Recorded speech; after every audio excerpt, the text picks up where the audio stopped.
गणेश चतुर्थी की हार्दिक शुभकामनाएं दोस्तों। आज के शुभ अवसर पर हम लोग एक बहुत ही इंटरेस्टिंग वीडियो लेकर आ गए। आज के इस वीडियो में गणपति से जुड़े हुए कुछ ऐसे अननोन फैक्ट्स आप लोगों को बताने वाले हैं, कुछ ऐसे हैरान कर देने वाले सच्चे किस्से बताने वाले हैं जिसे सुनकर आप लोग बहुत ज्यादा चौंक जाएंगे। और जो किस्से आप लोगों को बिल्कुल भी नहीं पता होंगे, ये किस्से भगवान गणेश से जुड़े हुए हैं। जैसे कि भगवान गणेश को आखिर क्यों माता तुलसी ने श्राप दिया था, क्यों गणपति बप्पा ने चंद्रमा को श्राप दिया था, क्यों आज के दिन आप लोग चाहकर भी चंद्रमा की तरफ नहीं देख सकते। देखेंगे तो प्रॉब्लम हो जाएगी। जानना है तो इस वीडियो के अंत तक बने रहिए। बात करते हैं 5वें नंबर के फैक्ट की, आखिर क्यों गणपति बप्पा का नाम एक दंत भी है। एक बार की बात है, भगवान शिव अपनी साधना में लीन थे। उन्होंने भगवान गणेश को यह आज्ञा दी कि अगर मेरी साधना में कोई भी विघ्न डाले, कोई भी मुझे जगाने के लिए आए तो उसे बाहर ही रोक लेना। अब पहरेदारी करने लगे गणपति बप्पा। उसी दौरान वहां पर भगवान शिव के एक बहुत बड़े भक्त परशुराम जी पहुंचे। परशुराम जी ने कहा कि मुझे अपने भगवान से मिलना है। तो यहाँ पर गणपति बप्पा रोकने लगे, बोले कि नहीं, मैं आपसे नहीं मिलने दूंगा अभी उनको। एक्चुअली वो अपनी मेडिटेशन में लगे हुए हैं और आप जाकर उनका जो साधना है वो भंग कर दोगे। इस बात से परशुराम जी को बहुत ज्यादा गुस्सा आ गया, उनको क्रोध आता है, बहुत खतरनाक वाला। उन्होंने बोले कि तुम कौन होते हो मुझे मेरे भगवान से रोकने वाले। ऐसे करते करते दोनों के बीच में युद्ध छिड़ गया। युद्ध में भगवान परशुराम ने गुस्से गुस्से में अपना फरसा निकाला और जोर से गणपति बप्पा की तरफ प्रहार कर दिया। अब गणपति बप्पा को यह बात बहुत अच्छे से पता थी कि वो फरसा किसी और ने नहीं बल्कि भगवान शिव ने ही परशुराम जी को दिया हुआ है। अब उस चीज का पूरा आदर करते हुए उस फरसे का प्रहार भगवान गणपति ने अपने दांत में ले लिया। और इसी वजह से उनका एक दांत वहीं पर टूट गया। और फिर उसके बाद ही उन्हें एक वरदान मिला, जिस वरदान में उन्हें एक दंत नाम से जाना गया। और ये कहा गया कि इस वरदान से आपको पूरी दुनिया में एक दंत नाम से ही जानेंगे। हाँ, वैसे तो उनके अलग अलग नाम पड़े हैं, जैसे एक दंत यहाँ पे हो गया, वैसे बहुत सारे और भी नाम है, सिद्धि विनायक है, विनायक है। 4थे नंबर का फैक्ट।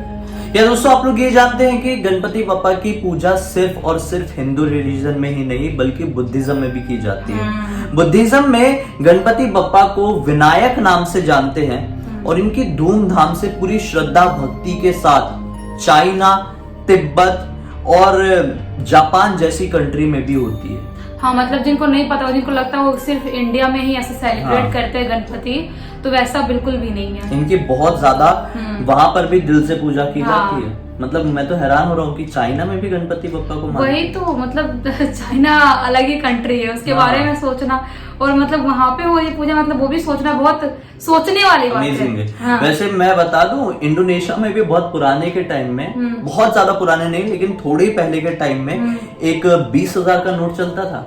वहां पर गणपति बप्पा की वो बनी हुई थी फोटो, जैसे यहाँ पे गांधी जी की बनी रहती है ना, वहाँ पे गणपति बप्पा की बनी हुई थी 20,000 के नोट के ऊपर।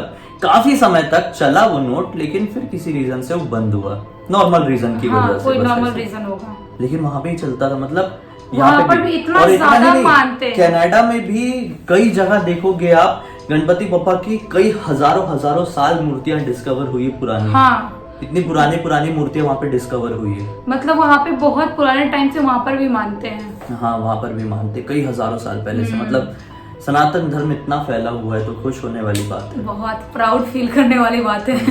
खैर, 3रे नंबर का फैक्ट मैं बता दूं आप लोगों को, गणपति बप्पा ने एक बार चंद्रमा को श्राप दे दिया था। उस श्राप के अंतर्गत क्या है कि कोई भी इंसान अगर आज की गणेश चतुर्थी के दिन चांद की तरफ देख लेगा तो उसे बड़े बड़े लांछन बोलते हैं ना, लांछन का सामना करना पड़ेगा। मतलब कि जो गलती आपने किया भी नहीं है और आपको गुनाह नहीं किया और आप गुनाह में फंस जाओगे, वैसा वाला। मतलब उसके ऊपर गलत वो इल्जाम लगाए जाएंगे। एक्चुअली इसके पीछे की स्टोरी है।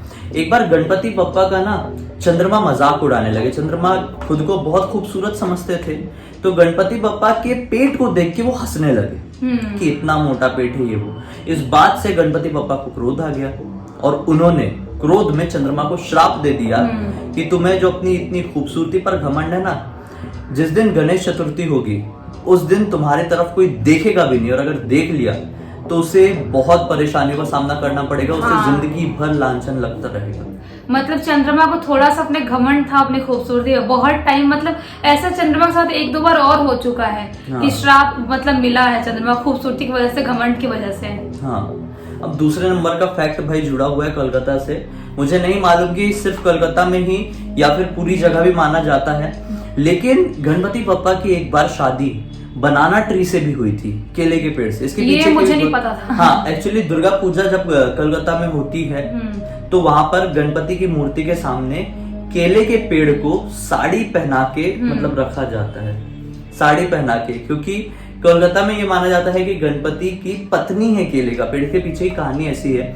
एक बार की बात है कि गणपति पप्पा ने माता पार्वती से सवाल किया कि माता, आप मुझे इतना ज्यादा खाना क्यों खिलाती हो? हाँ, मतलब मैं माँ का प्यार। आपके खाने से बहुत प्रसन्न हूँ, मुझे बहुत अच्छा लगता है आपका बनाया हुआ स्वादिष्ट खाना, लेकिन आप इतना सारा खाना मुझे क्यों देती हो? तो माता पार्वती ने चिंता जताई और बोली कि मैं तुम्हें खाना सिर्फ और सिर्फ इसलिए ज्यादा देती हूँ कि मुझे डर लगता है, मैं तुमसे इतना प्रेम करती हूँ, तुम मुझसे इतना प्रेम करते हो, आगे चल के तुम्हारी अगर कोई पत्नी आ गई और उस पत्नी ने तुम्हें अगर खाना नहीं दिया तो इस बात से मुझे भी बहुत दुख होगा और तुम्हारी भी भूख खत्म नहीं होगी। लेकिन वहीं पर गणपति बप्पा ने अपने इनोसेंस के साथ अपनी माता का दिल रखने के लिए क्या किया, तुरंत वहां से उठे और पास में ही था एक बनाना का पेड़, उसे उखाड़कर माता के सामने ले आए और बोले, देखो अब से ये है मेरी पत्नी, तब आप ही बताओ मैं कैसे भूखा रहूंगा जब एक केले का पेड़ ही मेरा पत्नी हो गया। तो बस तब से लेकर आज तक ही गणपति बप्पा की